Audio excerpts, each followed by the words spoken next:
மாநில தகவல் தொழில்நுட்ப பாசறை செயலாளர் சகோதரி ஜோதி மகேஸ்வரி அவர்கள். தாய் தமிழ் உறவுகளுக்கு வணக்கங்கள். இப்ப நம்ம கேள்வி பதில் கேட்க போறோம். எப்பயுமே நாங்க தான் கேள்வி கேட்டுக்கிட்டு இருக்கோம். மக்களுக்கு நல்லது பண்ணுங்க, மக்களுக்கு நல்லது பண்ணுங்க, மக்களுக்காக நாங்க போராடிட்டு இருக்கோம், எல்லாம் பண்ணிக்கிட்டு இருக்கோம். சரி, இப்ப நம்ம தமிழ் மக்களுக்குள்ள நாங்க கேள்வி கேட்கிறோம். யாரு சரியா பதில் சொல்றாங்க அப்படின்னு பார்க்கலாம். நான் கேட்பேன், பதில் சொல்றவங்க மேடையில வந்து பதில் சொல்லணும். சரிங்களா? சரி, முதல் கேள்வி. திரு ராமசாமி அவர்களின் கொள்கையை தீவிரமாக பின்பற்றியது திரு கருணாநிதி அல்லது திரு எம்ஜிஆர்? ரெண்டு பேர்ல யாரு திரு ராமசாமி அவர்களின் கொள்கை, அதாவது பெரியார்னு சொல்லுவோம் இல்லையா, அவரோட கொள்கையை தீவிரமா பின்பற்றியது யாரு? திரு எம்ஜிஆர் அல்லது திரு கருணாநிதி? ரெண்டு பேர்ல யாரு சொல்லுங்க. சொல்றவங்க கொஞ்சம் மேடைக்கு வந்து சொல்லுங்க, ஒவ்வொருத்தரா வந்து சொல்லுங்க.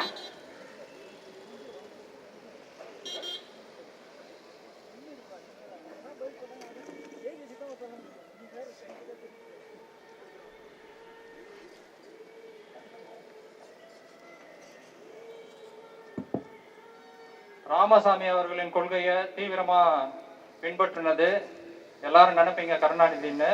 கிடையாது. பதில் வந்து எம்ஜிஆர் தான். எந்த கொள்கைன்னு சொல்றேன்? Enjoyment without responsibility. பதில் எம்ஜிஆர். இல்ல, பதில் எம்ஜிஆர் இன்னும் கொஞ்சம் கிளியரா எக்ஸ்பிளைன் பண்ணுங்க, ஒரு தெளிவா சொல்லுங்க. அதான் சொன்னேனே, என்ஜாய்மெண்ட் வித்வுட் ரெஸ்பான்சிபிலிட்டி. அந்த கொள்கை என்ன? எது இந்த அம்பிகா ராதாக்கெல்லாம் பட்டா போட்டு கொடுத்ததா? இந்த மாதிரி எவ்வளவோ இருக்கு. அந்த அந்த சொற்றொடருக்கான அர்த்தம் வந்து எல்லாருக்கும் புரியும். சரிங்க, நன்றி. சரி, வேற யாராவது பதில் சொல்றீங்களா அந்த கேள்விக்கு? ஓகே. அடுத்து, 18% பட்டியலின இடஒதுக்கீடு யாரிடம் பிடுங்கி யாரிடம் கொடுக்கப்பட்டது? பதில் தெரியுமா? வாங்க.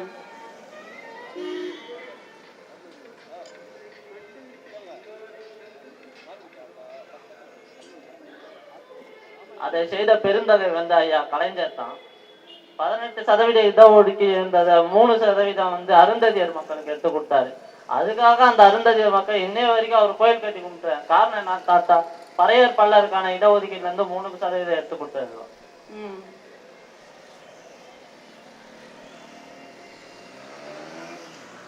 நம்ம ஆதி தமிழருக்கு கடைசியில எதுவும் வந்து சேரல. எல்லாமே வந்துட்டு இங்க வந்து வாழ்ந்தவங்களுக்கு தான் அள்ளி அள்ளி கொடுக்கப்பட்டது.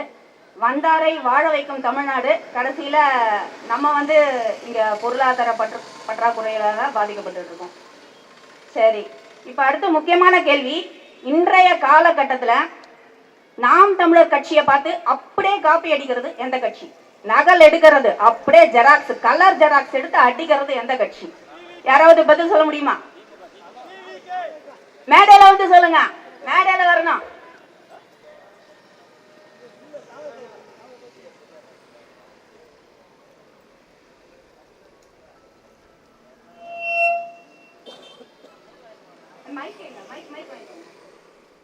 பொதுவா அனைத்து கட்சியுமே இப்ப வந்து பாத்தீங்கன்னா நாம் தமிழ் கட்சி கொள்கையை தான் பின்பற்றாங்க. ஏன்னா வந்து அரசியல் எல்லாம் செத்து போச்சு. அனைத்துமே இப்ப அரசியல்னாலே நாம் தமிழ் கட்சி கொள்கையில தான் திருடி பேசதான் உங்களுக்கு வேலையா போச்சு. பொதுவா வந்து பாத்தீங்கன்னா இப்ப வந்திருக்க டிவிகே, டிஎம்கே, ஏடிஎம்கே எல்லாமே நாம் தமிழ் கட்சி கொள்கையை வச்சுதான் இப்ப அரசியல் பண்ண முடியும் நிலைக்கு வந்துட்டாங்க. சரி, இப்ப நீங்க சொல்றீங்க விஜய் கட்சி சொல்லலாம், திமுக சொல்லலாம், பிஜேபி சொல்லலாம். இப்ப பிஜேபினா வந்துட்டு நம்ம காலங்காலமா சேர்லாம் எடுத்து போட்டு கிளீன் பண்ணிட்டு போவோம். இப்ப புதுசா அவனுங்க தான் எடுத்து போட்டு வழிகாட்டுற மாதிரி சீனை போடுவாங்க. ஆனா அவங்க இலக்கணம் என்னன்னா பான் பராக்கெல்லாம் துப்பி வைக்கிறது தான் அவங்க இலக்கணம். சரிங்களா? பிஜேபி விடுங்க. அப்படியே நம்ம கட்சியை காப்பி அடிக்கிறது விஜய் கட்சின்னு சொல்றாங்க. எந்தெந்த வழிமுறையில காப்பி அடிக்கிறாங்கன்னு கொஞ்சம் சொல்ல முடியுமா? கலர் ஜெராக்ஸ் எடுக்கிறது எப்படி? அப்படி என்று நீங்கள் விஜய் கட்சியை பார்த்து தெரிந்து கொள்ள வேண்டும் என்றால் எந்தெந்த வழியாக தெரிந்து கொள்ளலாம் மக்கள் அப்படின்னு? அது ஒண்ணு இல்லக்கா. இப்ப வந்து பாத்தீங்கன்னா நாம் தமிழ் கட்சி கொள்கையை மேடை பேச்சு ஒவ்வொன்றும் வந்து பாக்குறாங்க அவங்க. இப்ப பெரியார் வந்து பாத்தீங்கன்னா இது சாரி நம்ம டிவிகே கட்சி பொதுவா பாத்தீங்கன்னா நாம் தமிழ் கட்சி கொள்கையில மேடை பேச்சுகளை பார்த்து அம்பேத்கருடைய அதிகாரம் மிக வலிமையானது, அதை அடைந்து விட்டால் மிக எளிமையானது அண்ணன் செந்தமிழ் சீமான் சொன்னாரு. அத ஒருத்தர் டிவி காட்சிக்காரு அதிகாரம் மிக வலிமையானது, அதை அடைந்து விட்டால் மிகவும் அழுத்தம் எளிமையானது என்று பல கட்சி மேடைகள்ல டிவி கட்சியில் பேசிட்டு இருக்காங்க. நான் நிறைய பேர் பார்த்திருக்கேன். அதனால வந்து பாத்தீங்கன்னா நாம் தமிழர் கட்சி எடுத்தாதான் உங்களுக்கு அரசியலே இது இப்ப வர அரசியல் காலத்துல சொல்றேன். நன்றி. இன்னொன்னு நம்ம கொடிய கூட அந்த பிறப்புக்கும் எல்லா உயர்க்கும் அதை கூட அப்படியே அடிச்சிருக்கானுங்க. சரி இருக்கட்டும், நம்மளை பார்த்து காப்பி அடிக்கிறதுக்கு தான் எல்லா கட்சியும் இருக்கு போல இருக்குது. அடுத்த கேள்வி ரொம்ப ரொம்ப ஹைப்போதெட்டிக்கல் கொஸ்டின் அப்படின்னு இல்லையா? திமுக அதிமுக ரெண்டு கட்சியில எது சிறந்த ஊழல் கட்சி?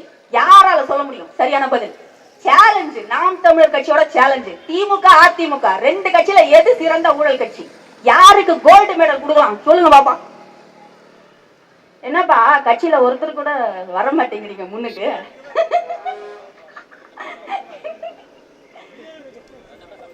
ரெண்டு கட்சிக்குமே கோல்டு மெடல் அதெல்லாம் கிடையாது. வின்னர் ஒருத்தர் தான், திமுக அதிமுக. எவன் உள்நாட்டுல நிறைய சேர்த்து வச்சிருக்கான், எவன் வெளிநாட்டுல சேர்த்து வச்சிருக்கான்? அதாவது சொல்ல முடியுமா? ரெண்டு பயலுங்களும் வெளிநாட்டுல ஸ்விஸ் பேக்ல அள்ளி கொட்டி இருக்கானுங்களா? சரி, இது வைர மெடலே கொடுக்கலாம் ரெண்டு பேருக்கும். Hypothetical question. திமுக அதிமுக ரெண்டு பேருமே சரி, குறைஞ்சது பெண்கள் பாதுகாப்புக்கு அந்த விஷயத்துல வந்து திமுக அதிமுக ரெண்டுல எது ஒஸ்ட்?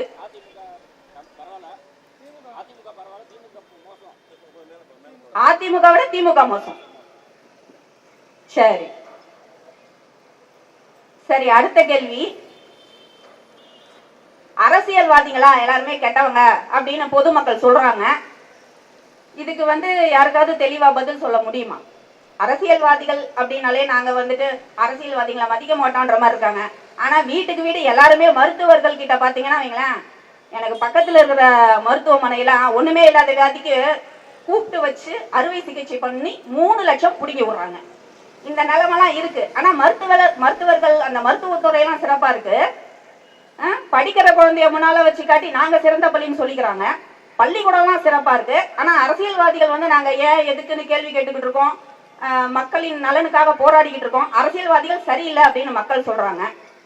சரி, இப்ப நான் ஒண்ணு கேக்குறேன், அரசியல்வாதிகள் நல்லவர்கள் அப்படின்னு வந்து யாராவது பேச முடியுமா?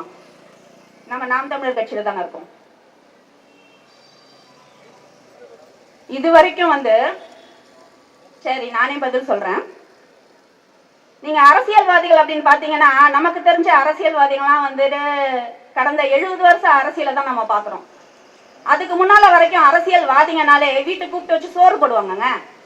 ஒரு சுற்றுப்பயணம் மக்களுக்காக போறவங்க வர்றவங்க எல்லாருக்கும் வந்துட்டு துணிமணிகள் கொடுக்கறது, சாப்பாடு போடுறது, வீட்டுக்கு வந்தா கூழ் கொடுக்கறது முதற்கொண்டு அவ்வளவு சிறப்பா இருந்த ஒரு அரசியல் அமைப்பு அப்படின்றது இப்ப இருக்கிற ஒரு 70 வருஷம் இந்த திமுக திராவிடமும் ஆரியமும் சேர்ந்து அரசியல்வாதிங்கன்னா பிக்காரி பசங்க, பொம்பளைங்களை கடத்துறவங்க, குழந்தைங்களை கடத்துறவங்க, நாட்டை குப்பையா வச்சிருக்கவங்க, இப்படின்ற மாதிரி ஒரு அரசியல்வாதிகளுக்கு பட்டத்தை சுடுறாங்க. இதை உளவியல் ரீதியா மக்களை எப்படி நம்ப வைக்கிறாங்க அப்படின்னா, அவங்க திரைப்படம் எடுத்துக்குவாங்க. உதாரணத்துக்கு நம்ம திராவிட கழகங்கள் எடுக்காத திரைப்படமா அவனுங்களே அரசியல்வாதிகளை பார்த்து கலாய்ச்சிக்குவாங்க. இது என்ன அர்த்தம்னா, மக்கள் உளவியல் ரீதியா பாதிக்கப்பட்டு இருக்கும் போது எவனோ நமக்காக கேள்வி கேட்கறான் அப்படின்னு நினைச்சுக்குவான். அப்படி நினைச்சுக்கிட்டு யாரோ கேள்வி கேட்கறாங்க நினைச்சு அமைதியாயிடுவான். இதுதான் ஒவ்வொரு குடும்பத்திலையும் நடக்குது. அரசியல்வாதிங்க சில அரசியல்வாதிங்க தப்பா இருக்காங்க. நீங்க நிறைய கட்சிகளை பாருங்களேன், இந்த திமுகவை சரி உண்மையான தொண்டர்களை மிதித்து முன்னேறின கட்சி அப்படின்னு சொல்லலாம். உண்மையான தொண்டனும் நல்லவனா இருந்திருக்கான், ஆனா அவன் அடி வாங்கியிருக்கான், ஆனா அது அவனுக்கே தெரியாது.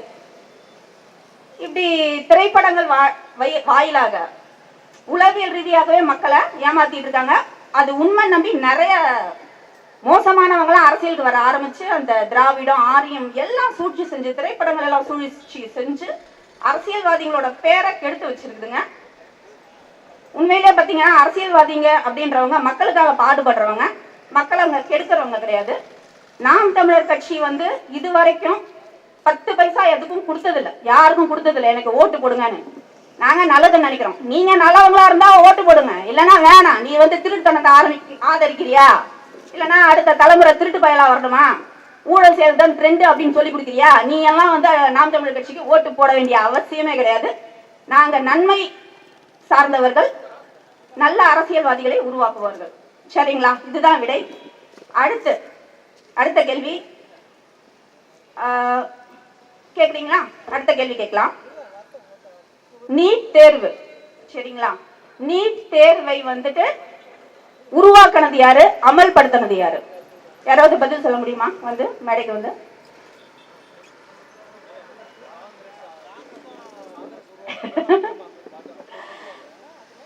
தோழர் சசிகுமார் அவர்கள் சொல்லிட்டாரு. காங்கிரஸ் துவங்கினாங்க, பிஜேபி நடைமுறைப்படுத்திட்டாங்க. 2 ஆரியமும் சேர்ந்து தமிழக மக்களை வச்சு வாங்கிட்டாங்க. இதுதான் விடை.